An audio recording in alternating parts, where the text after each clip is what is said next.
When I am called to serve and be of service to mankind, I stand on the shoulders of greatness. If you look at Gandhi, and if you have ever explored his life journey, the British Empire came into India and took charge.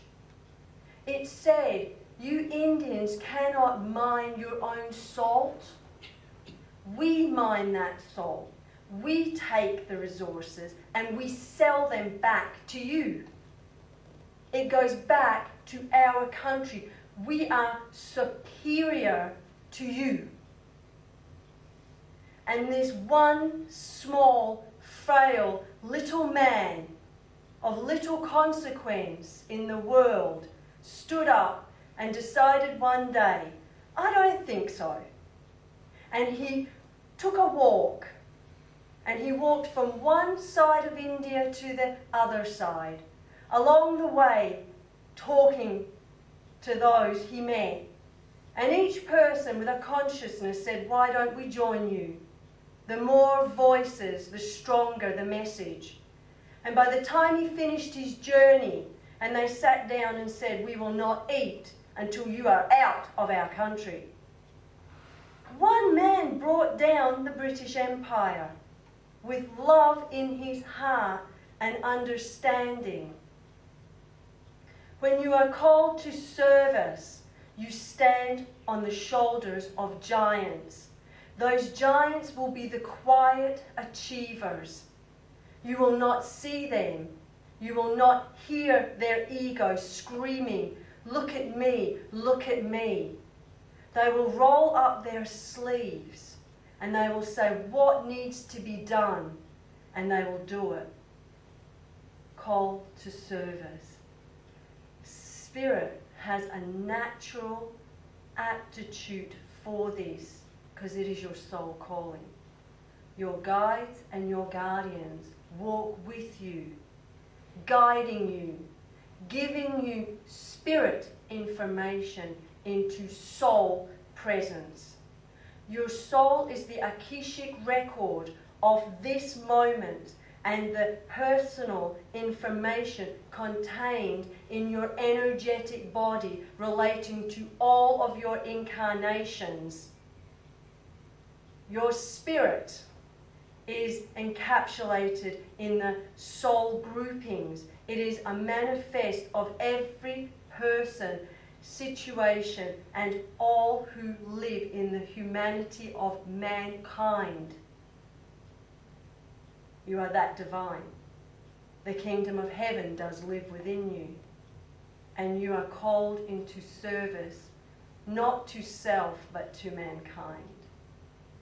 So perhaps the next time it appears someone crosses you, somebody does something to you, or you feel an empathic energy link to a person just for a moment, perhaps you can stop, look at this and say, when I stand before the kingdom of heaven in my own eternalness, what will my reaction in that person's life be caused?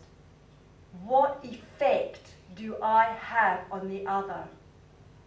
Because that's why you're here. It just changes it a little bit, doesn't it? Now that is truly an empowered soul. And for a long time, I have been working, laying hands on, doing readings where you really get to see the soul of a person who sits before you. And it is a great honor to be called to that kind of service. That's what your churches help you to develop in a safe and structured place where you can reveal the true essence of your spirit. So for that, I say thank you to the spiritualist churches and to every volunteer who stands up to give their time to be of service to us. Thank you very much, ladies and gentlemen.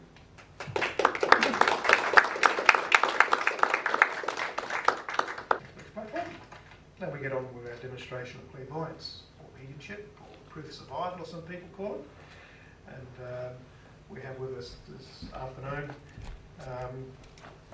very, very good clairvoyant or medium, and her name's Crawford, and not only has she done the talk, but she's going to do the mediumship for us as well. If you haven't seen a medium at work before, when she comes to you, just tell her what your name is and let her do the work. Okay? Please put your hands together for Carol.